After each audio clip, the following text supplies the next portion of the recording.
Hello नमस्कार दोस्तों, free digital study में आपका स्वागत है। आप पढ़ रहे हैं कक्षा 12वीं एनसीईआरटी गणित, जिसमें आप अध्याय 1 संबंध एवं फलन पर आधारित विविध प्रश्नावली का 6वां क्वेश्चन देखने वाले हैं। तो देखिए, जो क्वेश्चन है वो दिया गया है दो फलन एफ और जी के ऐसे दो उदाहरण लेना है कि गॉफ जो फलन होना चाहिए वो एक एक ही होना चाहिए या एक एक कह सकते हैं, किंतु जी फलन एक एक ही नहीं होना चाहिए।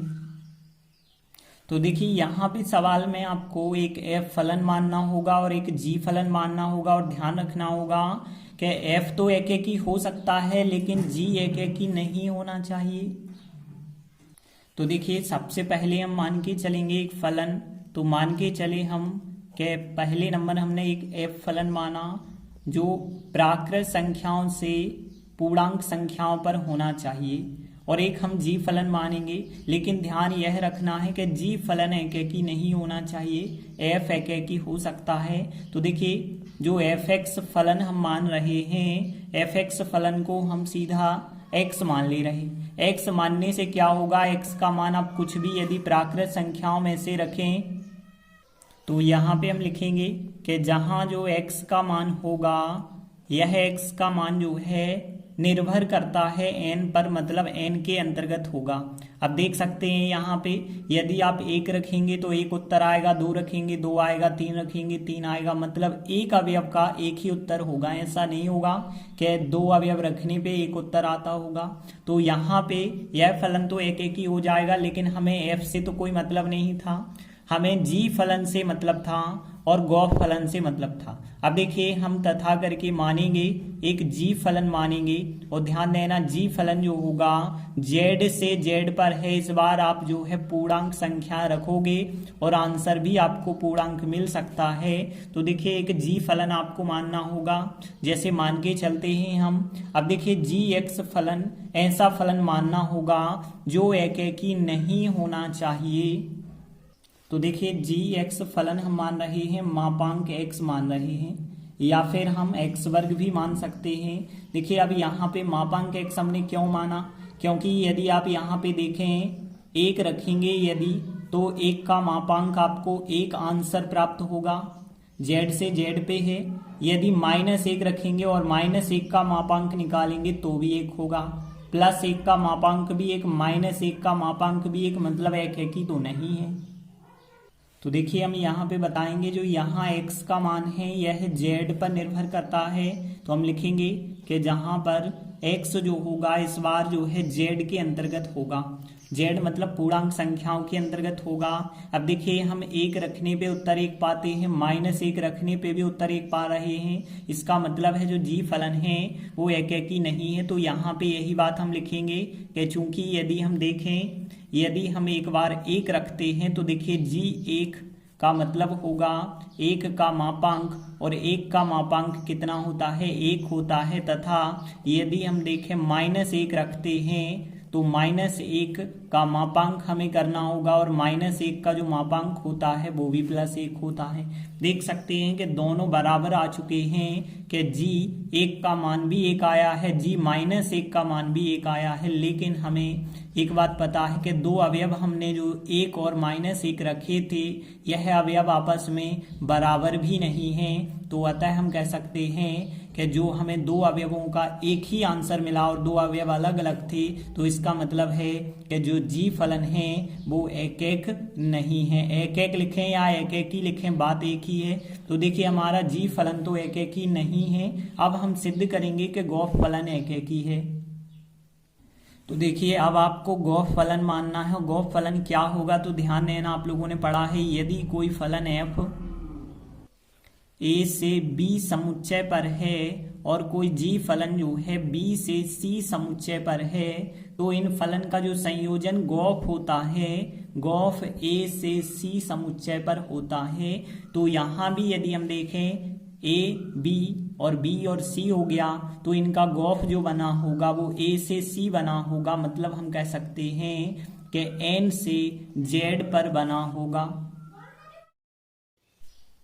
तो देखिए, अब हम देखें तो गॉफ फलन जो होगा, जैसे हमने देखा है एफ फलन जो है एफ एक्स माना, जी फलन जो है हमने मापांक x माना, तो यहाँ पे जो गॉस फलन होगा वो क्या होगा। देखिए गॉस को आप कैसे निकालेंगे, देखिए लास्ट में लिखा है f और f वाला फलन जो है x के रूप में है, तो हमें गॉफ x का मान निकालना होगा। गॉफ x का मान कैसे आप निकाल सकते हैं, तो देखिए जी ओ का मतलब कोष्टक होता है, बाकी बचा रहेगा fx, और आगे यदि आप देखें तो हमने g लिखा और fx की जगह fx का मान कितना है, आपके पास x है तो आप यहाँ x लिखेंगे, और gx का पूरा मान आपके पास कितना है, मापांक x है। तो देखिए गॉफ x का मान मापांक x आ चुका है। अब हमें दर्शाना है कि गॉफ फलन एक ही है।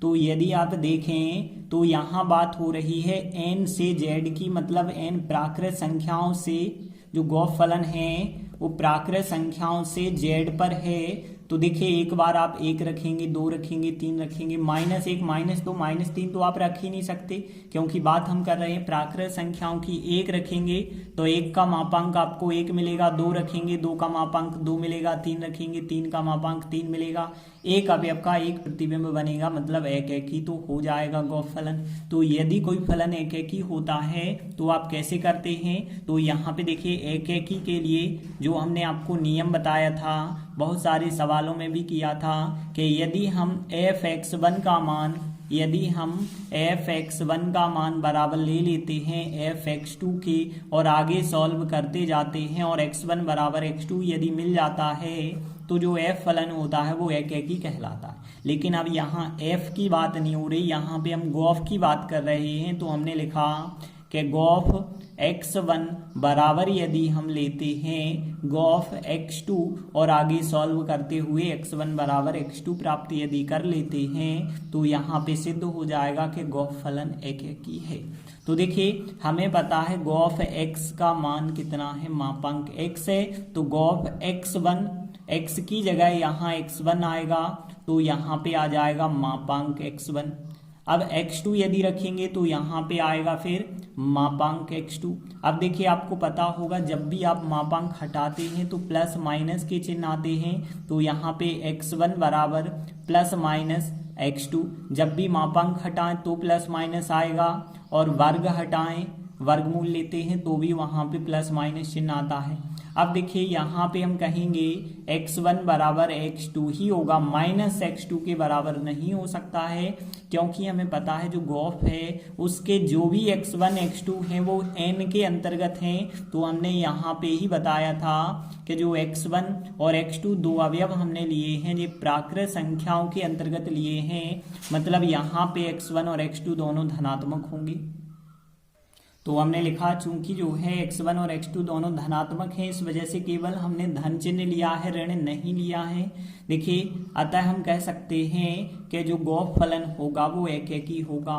गॉफ फलन जो है एक ही फलन है या एक है, और यही हमें सिद्ध करके बताना था, तो यही हमारा सवाल सिद्ध हो जाता है।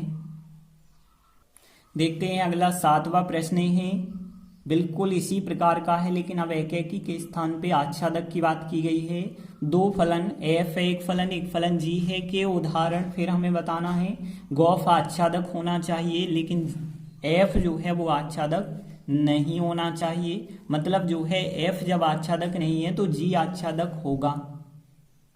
अब देखिए अब ध्यान से आपको फलन मानना होगा, जो f फलन है वो आच्छादक नहीं है, तो इस वजह से हमने लिखा माना। देखिए सबसे पहले हम f फलन ही मानेंगे जो प्राकृत संख्याओं से प्राकृत संख्याओं पर ही है, तो मान के चलते हैं हम एक f फलन है जो n से n पर है, और हम बता देते हैं fx बराबर हम कुछ ऐसा फलन मानेंगे जो आच्छादक ना हो। तो देखिए यहाँ पे हम जो फलन मान रहे हैं x+1 मान रहे हैं। x+1 हमने क्यों माना है, आप देखें यदि हम n से n की बात करें तो देखिए यदि हम 1 रखते हैं तो यहाँ पे 1+1 2 उत्तर आएगा, 2 रखेंगे 3 उत्तर आएगा, 3 रखेंगे 4 उत्तर आएगा। तो एक चीज आप देखें आच्छादक कब होता है, जब आपका जो दूसरा समुच्चय सहप्रांत होता है उसका हर एक अवयव आंसर बन जाए। तो यहाँ पे देखिए 2 आंसर बना, 3 आंसर बना, 4 बना, 5 भी बना होगा, लेकिन आप बताइए क्या एक आंसर यहाँ पे बनेगा कभी, तो 1 तब बन सकता है जब आप 0 रखेंगे, और 0 तो आपके पास उपलब्ध है ही नहीं, तो आप 0 नहीं रख सकते हैं, तो यह फलन जो है आच्छादक नहीं हो पाएगा। तो हमने f(x) बराबर x+1 माना है, x+2 मान सकते थे, x+3 मान सकते थे, कुछ भी आप यहाँ पे मान सकते हैं। तो हमने लिखा जहाँ पे यहाँ जो x के मान होंगे वो कहाँ से होंगे, ये भी हम बता देते हैं, वो प्राकृत संख्याओं से होंगे, क्योंकि यदि पूर्णांक से लेते तो फिर कुछ भी आंसर आपका आ सकता है, फिर आच्छादक हो जाता। तो यहाँ पे देखा जाए तो f(x) बराबर हमने x+1 माना है, जहाँ पे जो x के मान है वो प्राकृत संख्याओं पर निर्भर करते हैं। तो हम यहाँ पे बताएंगे कि यहाँ पे 1 की बात करेंगे, 1 किसी भी अवयव का प्रतिबिंब नहीं है, तो यहाँ पे हम लिखेंगे कि 1 जो है y के अंतर्गत आता है, और y मतलब यहाँ पे सह प्रांत के अंतर्गत आता है, सह प्रांत के अंतर्गत आता है, लेकिन यह जो है x के किसी भी अवयव का प्रतिबिंब नहीं है। तो देखिए हमने लिखा कि 1 जो है y के अंतर्गत तो आता है, लेकिन यदि बात करें x का कोई भी n के अंतर्गत ऐसा अवयव नहीं है जिसका यह प्रतिबिंब हो, तो फिर हम कह सकते हैं कि अतः जो f फलन होगा वो आच्छादक नहीं हो सकता है, क्योंकि इसका एक अवयव खाली बच चुका है। तो यहाँ पे अतः जो f फलन है आच्छादक नहीं है। तो देखिए हमने f फलन ऐसा माना जो आच्छादक नहीं है। अब हमें g फलन तो आप कुछ भी मान सकते हैं, लेकिन ध्यान रखना कि गौफ जो है वो आच्छादक होना चाहिए, और गौफ यदि आच्छादक है तो g को आच्छादक होना जरूरी है। इस वजह से आपको मानना पड़ेगा, जो g फलन लेना होगा तो हमने तथा मान के चल रहे हैं कि जो g फलन हमें मानना है वो प्राकृत संख्याओं से प्राकृत संख्याओं पर तो मानना है, लेकिन ध्यान रखना है कि जो gx फलन होना चाहिए वो आच्छादक होना चाहिए, और आच्छादक होगा तो देखिए हम इसे 2 भागों में बताते हैं, एक तो आप x-1 और एक तो आप 1।